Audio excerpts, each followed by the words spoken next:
We are still talking about beauty. What a better subject to talk about, right? So we will stay with beauty for some more time. We already talked about how beautiful the sunshine, the rainbow is, how beautiful the earthshine is. Now, another thing is some aspects of the rain.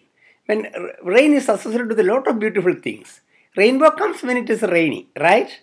Another almost integrally associated with rain is lightning. You may wonder, lightning, beautiful, is it not scary, threatening? It can be.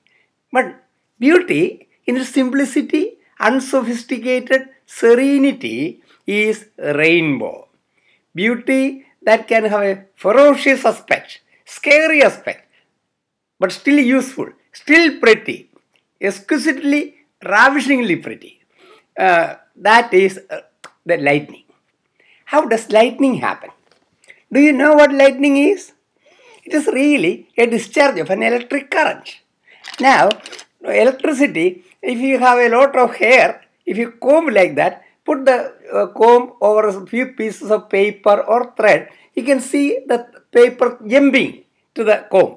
Okay? Or you can, if you don't have hair, you can use a cat or cat fur, stuff like that. Okay? That also will attract this small piece of paper. What is happening? It is because there are electrons on everything is made up of atoms, right? Atom has a nucleus which is positive and electron which is negative. Okay? This is a very simplistic way of talking. It is much more than that. We will gradually come to that. Okay. Now, some of the electrons, when you comb hair or brush the cat's fur, some electrons will stay with the cat and some will come to the comb. That means one can be positively charged, the other can be negatively charged. If I have a piece of paper and this is positively charged, as it comes close to that, this positive charge will convince the little piece of paper to accumulate the negative charges closer to the comb. So it will jump. That is what is happening. Okay?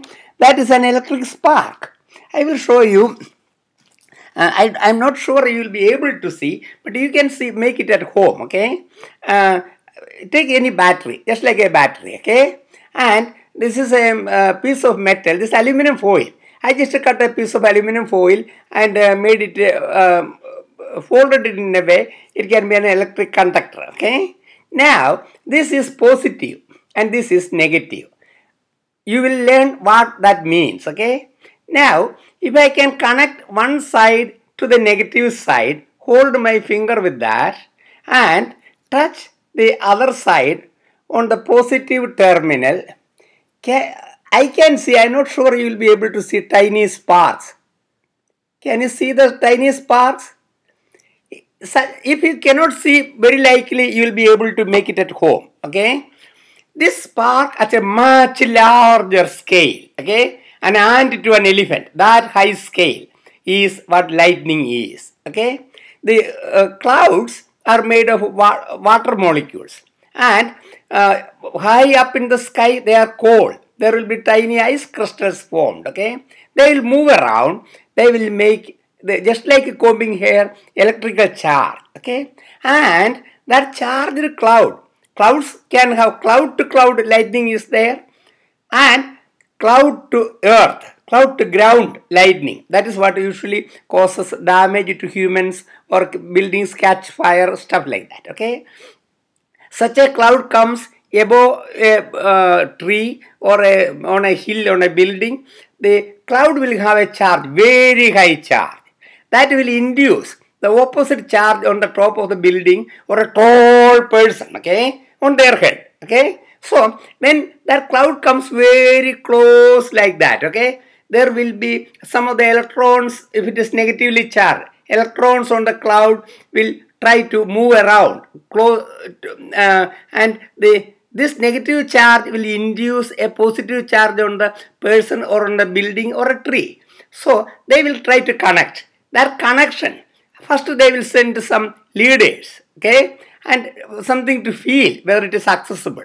And then that will ionize. The air molecules will get charged. That will make a small tunnel type thing. Okay, and through that several times a second, okay, electricity flows. That makes it very hot, intensely hot, about 20,000 degrees Celsius, okay? And that causes a big lightning. That is what lightning is. It also causes the explosion of the air, making the sound. Thunder sound takes much longer to reach our ear because it travels only about 1/5 of a mile per second. Sound travels about 186,000 miles per second. That is why we see the lightning takes time for the sound to hear, the thunder. Okay? Why we have thunder and lightning, why it is useful? At that high heat, the nitrogen and air in the atmosphere will combine to make nitrogen oxides, which will dissolve in rainwater, come to the ground, will be absorbed by the, will be used by the bacteria to make nitrates, and then ammonium compounds absorbed by the plants. They accumulate it in their fruits or seeds, and we eat them, and that is how we get proteins. Okay? Does it make sense? It is pretty too.